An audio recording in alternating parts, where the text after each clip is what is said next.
everyone. Welcome. Thanks for joining us. My name's Laura. This is Jermeen.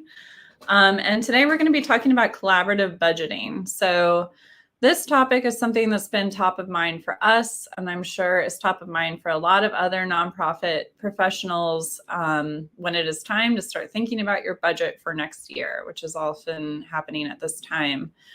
And I don't know about y'all in the audience, but I personally have had experience in the past as a development professional struggling to figure out how to predict a budget, how to build a budget for next year, and how to work with our colleagues on the fiscal side to make sure that we're speaking the same language, that we understand what we're predicting, and that we are forecasting things that we feel comfortable with and are fairly accurate to best to our ability. So we're going to get started now in just a second. We're going to keep this pretty conversational today. Jermeen and I have 5 points we're going to go through and just kind of chit chat about it. Jermeen will introduce herself in a second, but she is our accountant voice, our fiscal side voice, our math person, and I am the fundraising person in this conversation. And just for some housekeeping or quick notes, we are going to take questions at the end. You can type your comments or questions in the chat, and then we'll pull those up at the end. So please feel free to do that throughout the presentation if you have questions. And at the end, also stay on because we will be picking somebody to win that awesome giant Grubhub gift card, which I wish I was eligible to win, but maybe next time. But yeah, so we will get into it. And I think we are going to start with just a quick introduction. Okay. Hello, everyone. Glad to be here. So my name really quickly is Jermeen Guillaume. I'm the owner and founder of Visionary Accounting Group, and specifically we provide outsourced accounting services to nonprofit organizations. And so we partner with organizations who essentially don't want to or are not interested in managing their accounting in-house. And so they then outsource the function to us, and we take care of all of that for them. Just a quick background. Most of my expertise and experience is in audit. And so it serves as a unique way to now use my talents in the nonprofit space. As most of you know, it's heavily regulated. And so for those of you who have to be audited, that's a big thing that we come across as well. And so we like to help organizations stay audit ready. And so I've also been a controller at 2 nonprofits here in New York City. And so now serving a number of organizations in that same capacity. Awesome. And I'm Laura. I work with Purpose Possible based in Atlanta.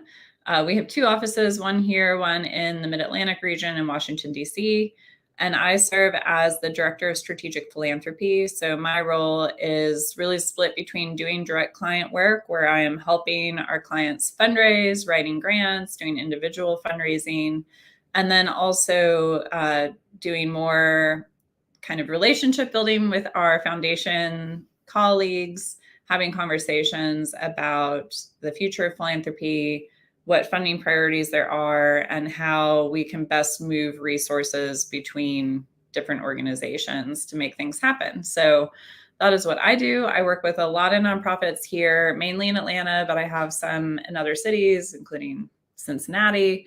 And my background is I've come to this out of about 15 years of nonprofit leadership in both fundraising and then executive director work. So I served as a development director, and really the inspiration for today's webinar were a time where I was serving as a development director and was tasked with helping to budget for the next year with an accounting professional who had come to the organization from a for-profit background. So you can imagine there's differences in accounting there. There was some misunderstanding about how to go about all of it. And it was really a learning experience, for better or worse, but we got through it. And I feel like I learned a lot from that process. And so this is really, a chance for us to really be open or, have a conversation about the fun world of budgeting, but it's something that's very necessary, very important. We all got to do it. So let's dig in. We have our first one here, and this is Jermeen's. Yes. So we thought this would be a great place to start, because I think a lot of times, well, at least in my experience, budgeting kind of lives right in the realm of fiscal, the accounting department, right? And so I think, though, because development is typically tasked with bringing the money in and we're tasked with managing it, it's good for us to have at least some sort of a basic understanding about the different accounting considerations. So what I've experienced and what I think most of you can probably attest to is that there tends to be a disconnect between sometimes how development see things and how we at fiscal see things. And one of the examples I wanted to use was multi-year gifts, right? And so when someone is or when you get a grant, right, and it's multi-year, sometimes I know like it looks good when we have that amount all in the same year, right? You get that $300,000 and it's like, when you as the development director who has worked hard to get these funds, it's like, I want to see that $300,000, right? But right, we have to abide by accounting rules and regulations, and so we know, right, that it can't all be booked into the same year, right? And I'm not going to get all technical jargony on you guys. I just wanted to use that as an example. But I think it's important to understand how sometimes what you get, what you receive, it's awesome, right? Because we know that getting funding helps the organization to continue to run. But a lot of times how that translates and looks on the actual financial statements might be a little bit different. The other example I'd like to use also is pledges versus receivables, right? So we know that, especially given the pandemic and how things have kind of changed in the landscape, I think a lot of organizations are being encouraged, right, to have other sources of income. So now where you might be earning income, right, like it's not just grants or donations, you might be offering a service, right? And so you have accounts receivable, right? So where you have earned that income, but then you also have pledges receivable. And oftentimes I think we use it interchangeably and it's not one and the same. And so those pledges are the promises to pay, right? And later on, Laura is actually going to show you guys an example of kind of how an example that you guys can kind of use of tracking that. And we'll talk a little bit about how, depending on the how quite the word is escaping me, but how your ability to be able to actually receive the funds, right? How that determines how it ends up in the financial statements, or whether or not it does, right? Because if there's a low probability, it might be something that we don't touch on, right? And so I don't want to belabor this point, but the other piece about accounting considerations is intention, right? So we have funders who give, we have individual donors, right? Grantors, but it's also important that when you as a development director are getting these funds, that you make sure that you are aware of the intent of the giver, right? Because if funds are restricted, we need to know that, right? Because there's a certain way that we're going to then track said funds. Or if it's unrestricted, kudos, right? Because we know we like unrestricted funds. That means that the organization has the ability to use the money as they see fit. But in any case, we should always be able to tell at any point where restricted funds lie. And so understanding the intent is really good. And that typically comes from that being communicated from development. I've experienced it's like, oh, we got this, I don't know, $300,000 grant, but there's no agreement, there's no details around, said intent and stuff. And so then it becomes difficult for us to determine how that should show up and be accounted for. And we know that as nonprofit organizations, your transparency all lies within your numbers, right? And so we always want to just operate in integrity and make sure that we're being as transparent as possible. And a lot of that lies with us just having understanding and background around the funds that are being brought into the organization. And then I'll just wrap that up with saying, by getting that level of detail and by us being on the same page and understanding those accounting considerations, that means when development is reporting and when fiscal is reporting, it doesn't matter if we're reporting two different reports, our numbers match, right? We're saying the same thing essentially, right? Even if the visuals are different, right? It's a different type of report, but what you say you have an unrestricted, we should have the same number. When you say, the grant was for this fiscal year, we should have the same number. And so it's important for us to keep that line of communication open. And as such, we should be meeting regularly to make sure we're always on the same page. Absolutely. I think that is something I've experienced, when we go to a board meeting and we're reporting out and finance has their report and then I have my report and sometimes the numbers look off. Yeah. And that is because sometimes of pledges, or even how I categorize, like, let's say a board member receives financial support from their company for their board service, right? So instead of necessarily them making a direct contribution financially, their company is paying for their board dues. And so one of us might think that, okay, that should be categorized as a corporate gift, and the other person might categorize it as a board gift. So even just making sure to take time to reconcile between QuickBooks or whatever service you're using and your donor CRM, and seeing where there might be gifts in different places, because it could all still be the same. It's all the same money most times, but they're just under different categories. Right. And I know sometimes, you when you're presenting those things and then the board gets confused about why the numbers are off, and, it gets to be kind of a headache. But I think as far as what you were saying about pledges and stuff, there's ways that maybe development then can show in their numbers, have another column saying, these are the things that are pledged, though. Like we know that they're coming, and just show it in a kind of more visual way, or, make sure the numbers are matching, but you're still getting your point across when you're doing your development report. Cause that's, that can be a major headache in board meetings, or, presenting to the executive director, or however large your organization is. But but that's also why I think, like, the same way development is sharing reports with the board or with the executive director, I think all heads of departments should be considered as part of the management team and be receiving those reports, right? Because if I, as the controller, the head of fiscal, am sharing a report with, the executive director of the board, you should be in on that, because you might see that report and say, hey, like, something looks a bit off, right? So we can always internally make sure we're on the right page before we then go, like, disseminating reports, like for applying for grants, because you upload your financials for things like that. Like, we always want to make sure internally we're on the same page before we then go sharing. Yeah. And the points to restricted gifts versus unrestricted, that's super important, because of, if accounting, if fiscal isn't aware that something's restricted, or it has to be restricted in a certain way, like, that can be a total nightmare. And then the reporting has to be a mess. So it's always a good idea, to make sure you're forwarding any communications about grant awards, any contracts, or, letters about your awards, making sure that you are giving those to fiscal too, so they can review them and make sure they are tracking things the way they need to be tracked on their end. Absolutely. Okay, let's move on to our next little topic here, second point, which is, and we've, some of this, we're kind of jumping around a little bit. We're speaking about things, but understanding asking versus receiving. So we kind of spoke about this a little bit earlier, but conversations about pledges versus actuals. But also, I think it's really important, and again, this might be partially from my experience from working with folks that are coming from for-profit accounting. And this might, keep in mind, a lot of our board members, if we have folks in finance, they are coming from a for-profit perspective, right?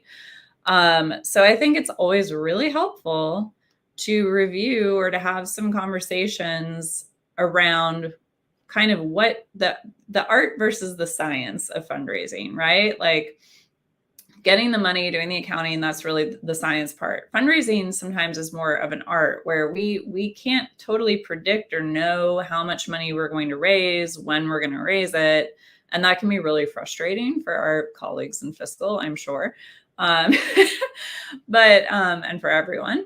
But I think having really open and honest conversations during the budgeting process, as you're building your development plan, talking to fiscal, talking to executive director leadership, and making sure, and your board, making sure everybody knows, okay, grants, they can take a while. We have to have, there's times where we might have to have some conversations with the foundation before we can even be invited to apply. And then it might take a certain amount of time and require certain reports and things like that to do the application. And then we might not hear back for 6 months. So keeping in mind, sometimes board members that don't have much experience at all with fundraising will be surprised to hear that. And yeah, because it's not fun. It stinks. But that's the way things work. Or if we know that we have maybe some major donors on the horizon that we are trying to cultivate, and we're doing, a long cultivation and or maybe stewardship process with them, that there's a lot more to fundraising than just making the ask. It's not just like finding somebody on the street, asking them for $1,000 and then getting $1,000 and booking it. Like there's a lot that goes into it. And so I was making sure everybody has a great understanding and appreciation for that. And so you can look and say, we are going to be doing XYZ campaigns. We're going to have a campaign in July. You will set a goal for how much you're hoping to raise and have an idea of how many donors you're going to be asking for how much money, all of that. But again, sometimes you hit your goals. Sometimes, hopefully, you're always exceeding your goal. Sometimes it doesn't happen though. So making sure we are all aware of that there might be a little wiggle room in some areas and that you might have to then try and make it up later in the year, especially when predicting cash flow. That can be, a little scary. And fundraising, as much as we all hate it, I'm sure, in the fundraising world, a lot of individual donations come in at the end of the year. And that is just how it is with taxes. And we can, people wanting to do their tax write-offs, and we can do as much as we can to try and move those donations earlier in the year, but it's kind of what it is. So we have to all understand the lay of the land for that. And I think something Jermaine said at one point when we were talking about this before the webinar is she said, your budget is still a forecast, so don't set it and forget it. And I'd love for you to talk about that a little, Jermaine, because I think that's a really important thing. I think development folks sometimes can get freaked out, like, oh no, the budget is the budget, and it's, it's the law of the land. Well, I think you made a really good point by comparing it to like art versus science, right? Because I think a lot of accountants are like type A. So we are a lot of times like right down to the T, to the zero, and we look for things sometimes to be a little bit more stringent and rigid, but that's really not how the nonprofit world works, right? And so I think it's also important to make sure that your fiscal person really does have a clear understanding of how nonprofit accounting works, because that person can then also educate like the executive director and the board and help them to become more financially empowered in the nonprofit world, right? Because it is a bit different, right? I think that there are things we can take from the for-profit world, but understanding that things do operate differently here. And most times I think whoever is the head of fiscal typically is charged with just making sure, the leaders of the organization understand that nonprofit finance piece. And so around the budget, I think sometimes we get so wrapped up in like, are the numbers exact? And it just won't be, right? It's an adjustment. It's an estimate, right? We're hoping, and I'll preface that with saying hope is not a strategy, but you hope with a little bit of data, right? So I love that. Hope is not a back the numbers up some kind of way, right? But with that, like, we always want to go back to the budget though. So whether, depending on the size of your organization, whether that's monthly or quarterly, right? But you should always be looking at it to determine, is there anything I need to tweak? Is there anything that I need to adjust? But then also looking at that in comparison to your actuals, because that is also letting you know, like, are you on track, right? Because maybe you might see that, maybe you're not, and it might be like, wow, I really was off with this. Like, what's going on here? It really, I think, serves as the conversation starter about what's really happening in the organization and where we see things going, because it's not always negative. You might have planned and you see like, wait, we have a surplus, right? And so it's like, what do we then do with those funds that we're now anticipating? I mean, we now have coming in that we weren't anticipating, right? And so just not getting so bogged down and making it perfect, but just working together to get something on paper, right, that makes sense for the organization, but then always coming back to fine tune it as things change and as you kind of just do your consistent check-ins. Right. Absolutely. All right. On to our third topic here. Yeah. So on that note, no. So the next topic is around understanding development costs and allocation. So before we get specific to development, it's really important that your nonprofit has some sort of documented cost allocation methodology, right? A plan, because we know that you have your direct expenses, but then you also have those expenses that are going to be indirect, right? And so that means that they're shared. And what I find a lot of times is that there tends to be confusion about where costs should be allocated and really understanding the importance of that. So unfortunately, we still have these conversations, right, about overhead expenses and keeping overhead expenses low. But we also know that there's just certain things you have to spend money on in order for the organization to run.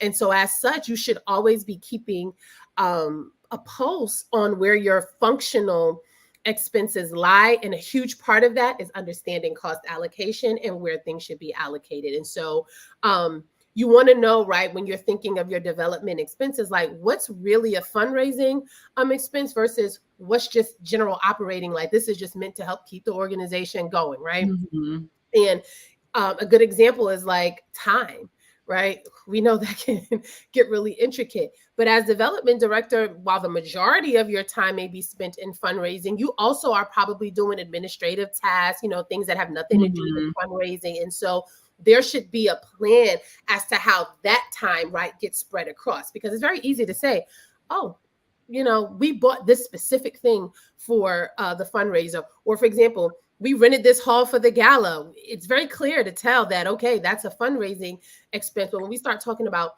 staff and we start talking about expenses that start to spread across just fundraising, it's like, okay, how do we make sure that we're allocating this in a way that's reasonable and makes sense? Because unfortunately, funders want to see it too, right? And a lot of times, if you have those funders that are directing where their dollars go, it's really good for them to see where are you really spending money, because maybe you don't need more programmatic funds. Maybe you really need funds geared towards overhead, but you won't know that if you can't see where things are being spent. And so it's just important to make sure that we are all on the same page. Because I always say it's not just development and fiscal, right? That's who's here now, and that's what we're representing. But as leads of the different departments and areas in the organization, we should be on the same page as to how that's being allocated, because it does have further implications when we start looking at the financials, when we're filing our 990s, when we're submitting, our financials for grants and funds. Like that really needs to be A1.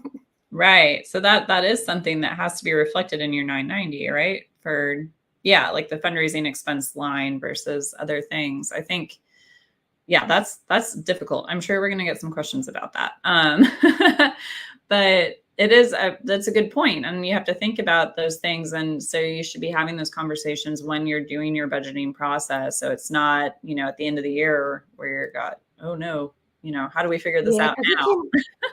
Because it can get complicated. And so I like to say that it should be determined so typically you're not changing your allocation strategy, like methodology, like year over year, right? So that's the upside. Typically you're changing it when something, significant may be having, maybe you did a mass hiring, so now there's more people, things like that. But for the most part, a lot of times you can typically stick to the methodology. And so I say like that should be a part of the budgeting process, because when you start getting down to the numbers, you want to start hitting those indirect costs. And so you need to know, okay, the only way that you're going to be able to put those in the right categories in the budget is if you know how you're even determining the allocation.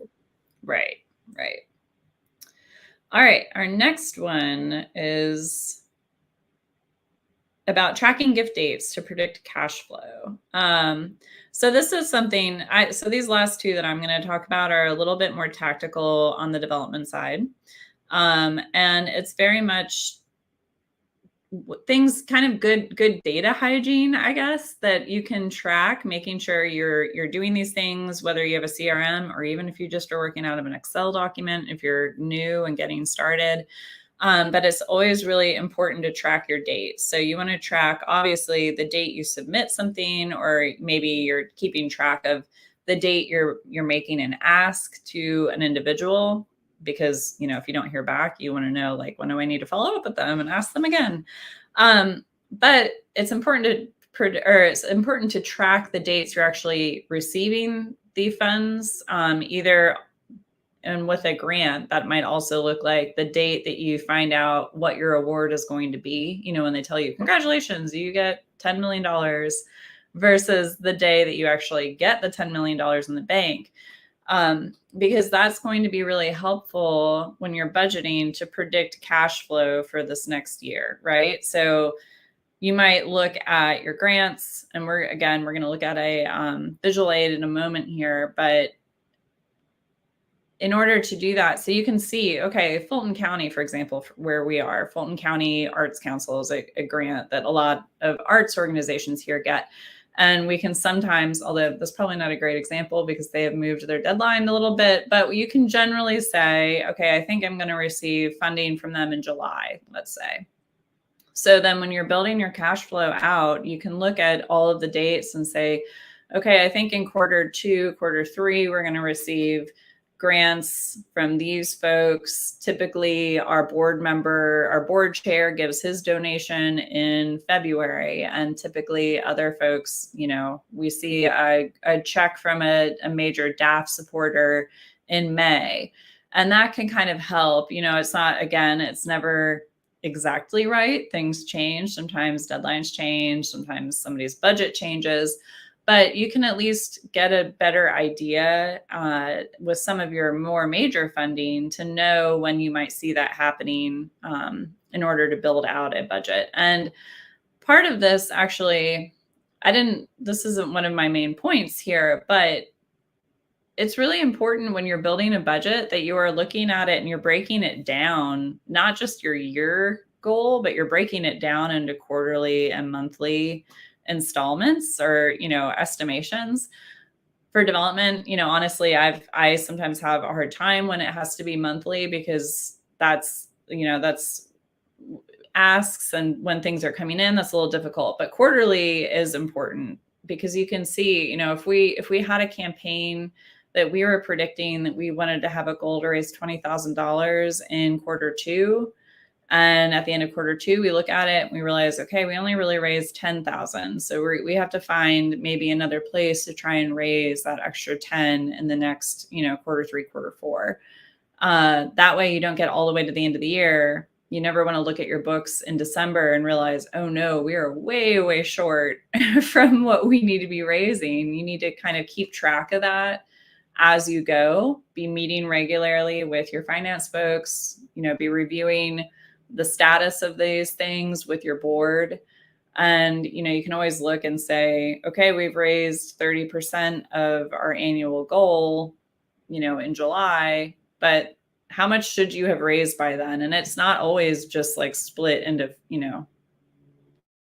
for installments. Like sometimes you might know if you're tracking these gift dates, that the majority of your grant funds come in quarter 2. So, at the end of quarter 2, you should be at, 80% of your annual goal, something like that. So you can keep track that way, make sure you're in constant conversation. And so you never are surprised when you realize we might need to find another grant or do something else to make sure that we're on target. Another really easy thing to do with this is at the beginning of the year, whenever you are working with your board members, whether it's your fiscal year or calendar year, pledge forms are lovely. If you have major donors or, it's always easiest with board members because there is most often an expectation that they will be giving something at some point. Have them fill out a form at the beginning of the year and have them indicate, and sometimes, their budgets might change or whatever, but they can give you an estimation of how much they plan to donate to you. And also track, have them write down, I would like this to be, I'll make one check, or I would like to do this as a monthly payment. And then you can help them set that up. And if they think they're going to pay you once or twice throughout the year, have them tell you what month to predict that, so you can put that into your budget. You have an idea of when those gifts will happen, also so that you can then follow up with them if, to remind them, hey, just checking in, in your pledge form, you had indicated that you wanted to donate, this amount this month. Let me know if you need, me to send you an invoice or anything like that.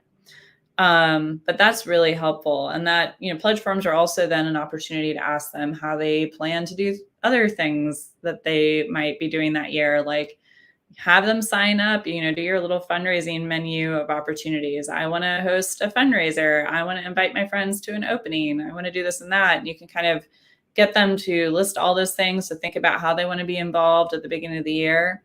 and then have them revisit that form, at least once halfway through the year to see where they are, to remember, oh, I forgot to make my donation, or, oh yeah, I promised I was going to, host an event. So I really need to do that. And you can always, use this as an opportunity to remind them, to get them to fill out the form. Say, we really use this information to budget cash flow. It's really helpful and important. So please fill out your form so we know. But that's something that I found really helpful in predicting that kind of information. And then also making sure that you give that information to fiscal so that y'all can track. I was like, right? Wait. No, that's like, I'm so happy you said that, because I was like double Dutch waiting to jump in, right? So what's really important is like, because you're noting like predicting cash flow, but like development and fiscal are looking at cash flow in like two completely different ways, I'd say, right? So like with you, because you're going to show the visual aid, you're really just tracking or predicting cash flow based off of the gifts that like you're expecting to see, the grant funding. But in fiscal, we are then taking that and it's being included as part of cash flow for the organization. And so it's important for us to have those details, because then we're also looking at not only fundraising expenses, but then we have to look at the big picture. We're looking at staffing, operating expenses, like as a whole. And so it's important for us. Right. So it's important for us to not only have that level of detail, but that level of detail helps inform some of the decisions that we're making about like spending, right? And you even mentioned like the trends, right? So if we know, because once you get into the groove of doing these things, right, on a consistent basis, right? If you know that last year, you peaked during, like you said, Q2 or Q4, when we're doing that budget, we can then start using that data to inform a lot of the inputs, right, as you move forward. And so it's like, Q2 might be a low month for us. What type of expenses are we expecting to have? Is there any way that we can pull back and maybe move those things to Q4? Because we know in Q4, we get a little bit more money, right? And so I think it's important, like, that detail or information may start in development, but it definitely needs to be funneled to fiscal, because I think you guys are kind of like sometimes looking at, I would say maybe like a slice of the pie, but we need to take that and then look at the whole pie. And so I think it's important for both, but just making sure that that information is being communicated both ways. Absolutely. Yeah. Cause I mean, you might be dealing with also, membership dollars or earned income and all sorts of different, things coming at you from different directions. So making sure that we're sharing all that information so that you have what you need. And also being proactive, I think, to my next point, but also for this one, I've been in situations where finance or the executive director or whoever hands you the expense budget prediction and says, here, this is what you need to raise.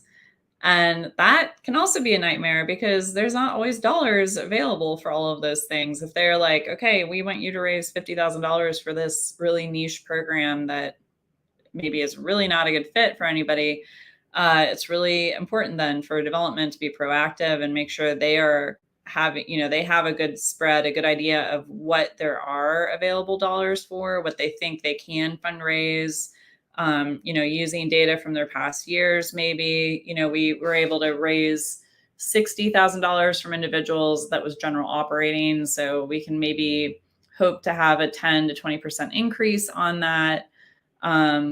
But when, if somebody comes to you and says, we need you to raise 300 times that, you can say, like, we don't, let's raise a flag here and say, like, we need to really look at this and figure out to make sure we can get this where everybody's comfortable, where development isn't freaked out all year. Like, where am I going to get all this money? These conversations need to happen in the beginning. All right. Our next one is to create a pipeline.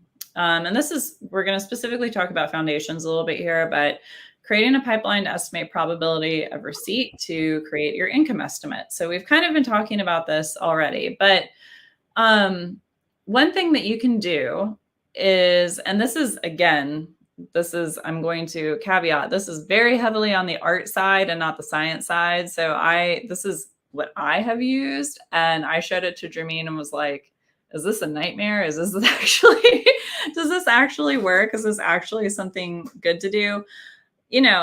Again, art versus science here, but it's a useful exercise, I think, to go through. So let's look at our spreadsheet here. And I apologize, this is not the most beautiful thing in the world, but I'm going to walk you through. This is kind of how I've thought through this before when I have been doing budgeting. This is again for foundations. So you can see on column A, I've listed out all these foundations that we are going to be asking for something.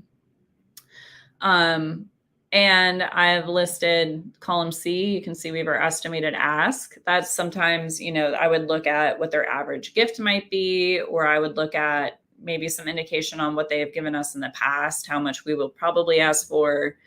I would list the purpose. So if it's going to be restricted to a certain category, it's education, or it's for, don't jump to my awesome visual aid. We're at the second best visual aid. But yeah, so purpose also will help. Finance needs to know that information, if it's going to be restricted or not. Again, your due dates, what dates you're submitting it, and then your estimated receive date. So often for grants, they might say, or you can ask them, when will the decision be made, or when might we hear back? So we can kind of predict when those things will happen. But what I really wanted to highlight here, and again, art, this is a little fuzzy. This is what I call grant math, which is like not real math, but it's an estimate.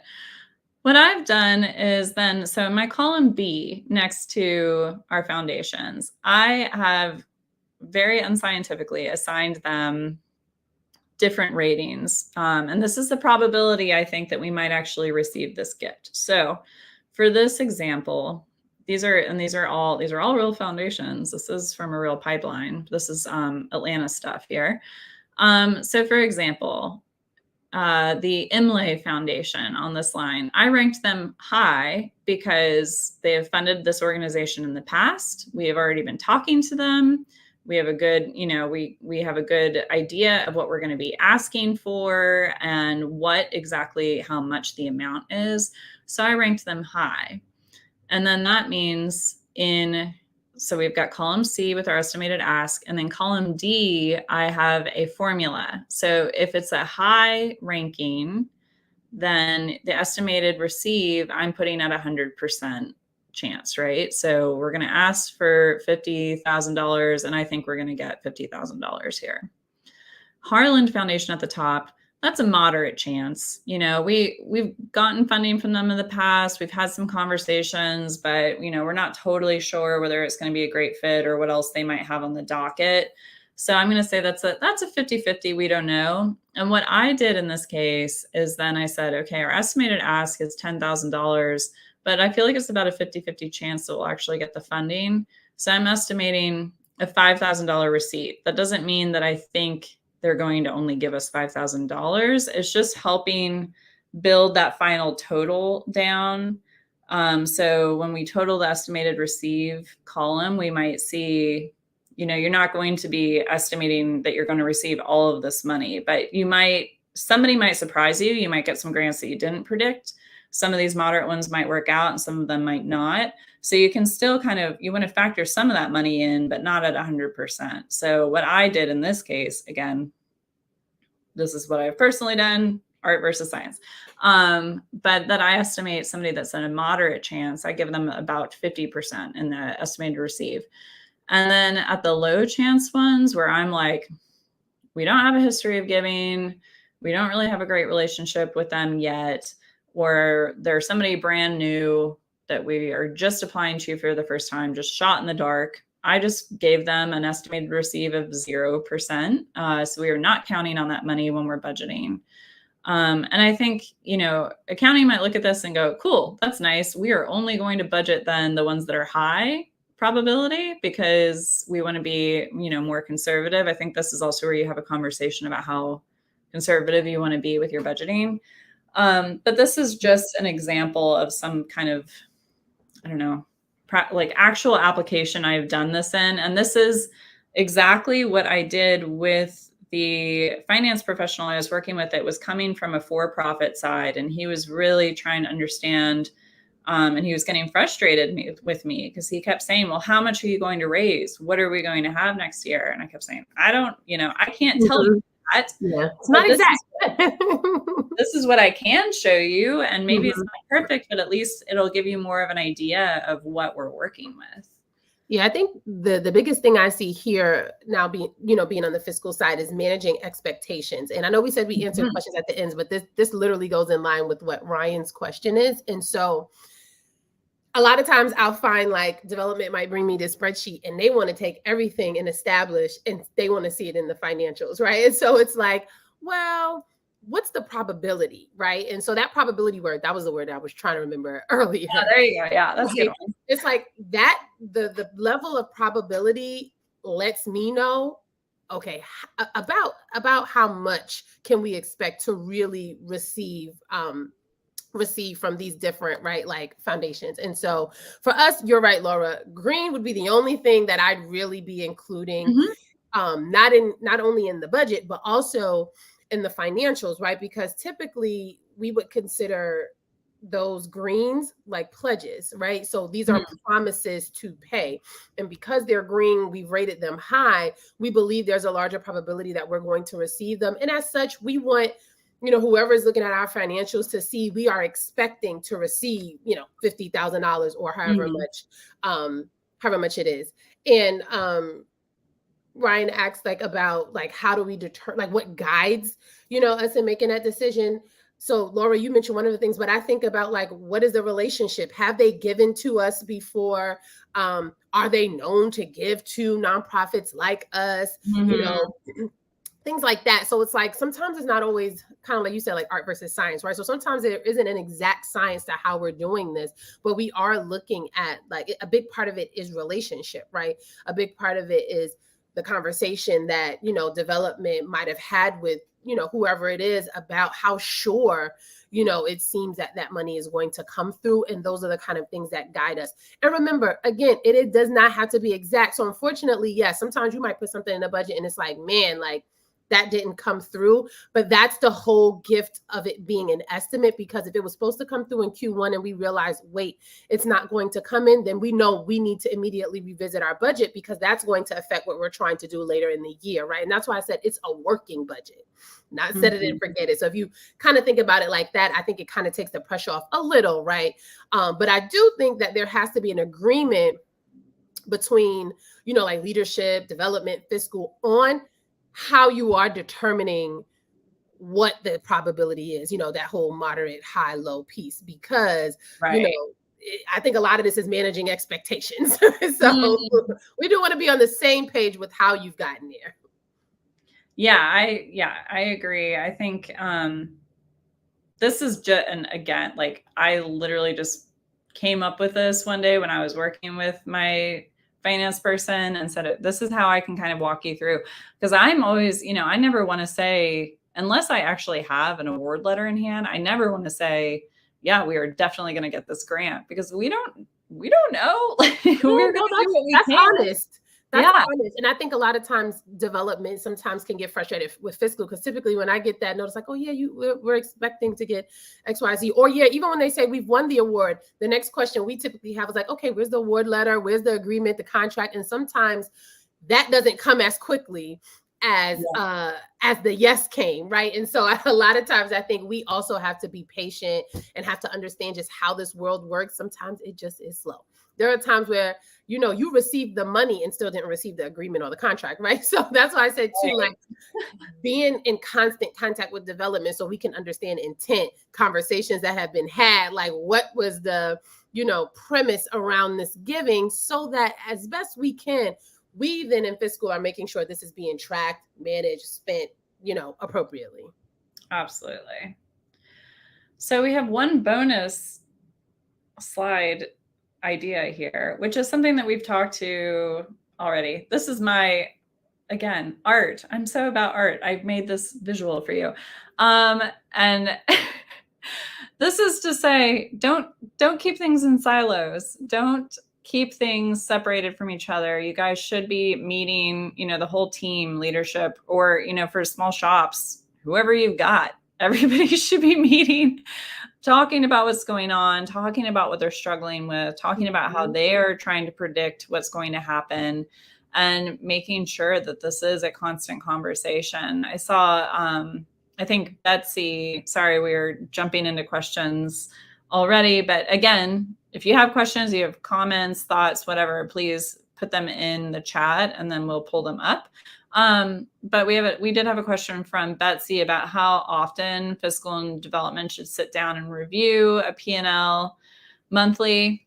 I mean, obviously it's going to depend on the size of your organization and your capacity, but I think monthly is a great thing to do, at least to have a check-in, and also because that's a good opportunity for development to say, okay, I need to sit down and look at like what's actually happened in the past month, because we all get so crazed about all the stuff we have to be doing. We're constantly taking meetings, we're writing grant applications, all of this.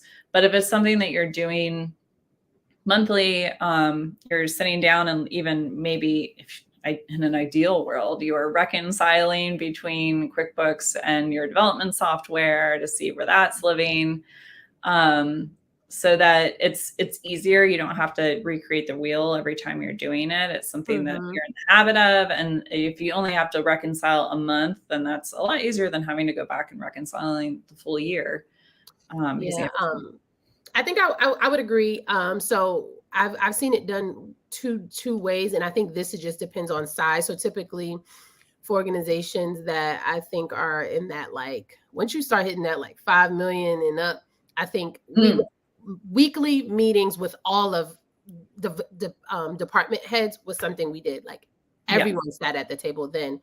But specifically for what Betsy mentioned, the kind of like that sit down in-depth review, I think monthly is perfect, because in fiscal, your book should be being closed on a monthly basis. And so after the books are closed, we should then, like I mentioned earlier, we shouldn't only be providing the executive director with that financial report. Everyone on leadership should get it, specifically development, because again, there is then that reconciliation between what we have and what you have, because I've also seen it where development sometimes is like, well, we didn't even know we've got the $10,000 grant, right? So we want to make sure that we're communicating to you guys that, oh, you said we would get 10K from Harlan. We actually got it. And here's where you can see that show up, like on the financials or whatever. But yeah, I think making sure that there's a consistent cadence, right? And that we are then, of course, making sure that our numbers agree. Because then that helps make sure that what's then being reported to, whether it's the grant applications or the board, that it's the same. Absolutely. So I think now we're going to do our Grubhub moment. Oh, can y'all see me? I can see you. Okay, sorry. My computer's doing something weird, so forgive me. But so we hope that you guys have kind of felt like this is helpful, or at least kind of got your brain moving as you're going, starting to think about budgeting. And so if you have found this helpful, we're going to ask that you drop your favorite emoji, or maybe an emoji that expresses your feelings about budgeting, in the comments, and we are going to pick somebody at random, and then you will receive the $50 gift card to Grubhub via email. So go ahead and drop your emojis in there, and we will do that. And then we're going to take other questions, if anybody else, if there's some that we haven't answered yet, or if you have any new questions. So Susan had a question that we didn't, she was like the first person that dropped the question. So we're going to go back up to the top. So she said, what are some best practices for development and accounting staffers in preparing grant applications and reports? The first thing that comes to mind for me is someone has to own the process. Typically where I see the breakdown is when like there's no clear understanding of is fiscal responsible for completing this piece, is development. And so how I've typically seen it done in the past is where, because development is typically charged, right, with bringing in the funds, they own the grant application piece. But anything that is tied to or related to accounting and finance, we own, and we are responsible for getting them that detail by a certain date, right? And so if it is heavy grant season and application season, that goes back to the question that like Betsy was asking. We might be meeting weekly because we're touching base on like what's going on with these different grant applications, what's needed from us, right? Did we provide the right thing? Is there anything outstanding, right? And so development would head that, right? So they would own it, meaning they are keeping track of when the deadlines are due. They're doing the final submission. But we do know a huge part of that is like submitting the audit report, submitting, quarterly or annual financials and things like that, things that typically fall within our realm. And so our expectation is that development will pull us in and let us know what is needed from us and by when. And then it is our job to make sure that they then have those things. Yeah, I think that's great, especially when you're having to deal with bespoke budgets where the grant folks are giving you their form that you have to plug numbers into. I think it's right. You really want to have accounting on your side for that, so you're not doing your grant math, or at least so they agree on the grant math, right? Yes, exactly. So we kind of touched on Ryan's question already. I don't know if you had anything to add. Like for me, it really a huge part is probability. And understanding the relationship, right? The conversation that development has been having with said funder, right? Have they given to us before? Right. So taking those kind of things into consideration when determining, like, is this something we can really expect to receive? Yeah, and when you're doing that kind of figuring, if you're trying to decide, especially if you're getting started, for a lot of our newer organizations or smaller organizations, taking the time to look at the foundation's 990 or their website if they have one, getting on to Foundation Center, Candid, to look at that information and see who else they're funding. So you can see, oh, we're a ballet organization and this foundation has funded 10 community food banks in the past year. Like maybe that's probably on the low end of our ranking system here if we're actually going to apply to them even. But if you see that they're really interested in areas that you're funding and you have the opportunity to reach out to them, you want to do as much work as you can ahead of time to get them into that green high category when you're making your pipeline. Let's see. Yes. Yes, Lara. Yes. Okay. So Lara is saying that I've previously seen chance be an actual percentage and then the amount is the percentage of the ask. I'm curious what made you pick 3 tiers and how you've seen that play out, budget versus actual. I've done it both ways. I've been way more specific in it. The only reason I did 3 tiers there was just because I was trying to get a point across to the person I was talking. Simplicity. We might make things more complicated than they need to be, right? Because remember, this is just an estimate. It's just a plan. And so the idea is not to make this too complicated, because then the other piece is that you get lost in trying to explain how you determine the percentages and how much you were going to receive. And so it really, I think, begs to keep it a little bit more simple than because it's easier to one, explain, but then also then talk about how those numbers either ended in the budget or in the financials. Right. And I would err, I typically do, on the conservative side and assume, we might not receive something, or it might be a much smaller award than we're hoping for, just to make things comfortable. Make sure, you want to know what you have to work with. You don't want to be too crazy about it, but overestimating can get you into more trouble, I think, than underestimating sometimes. Yeah.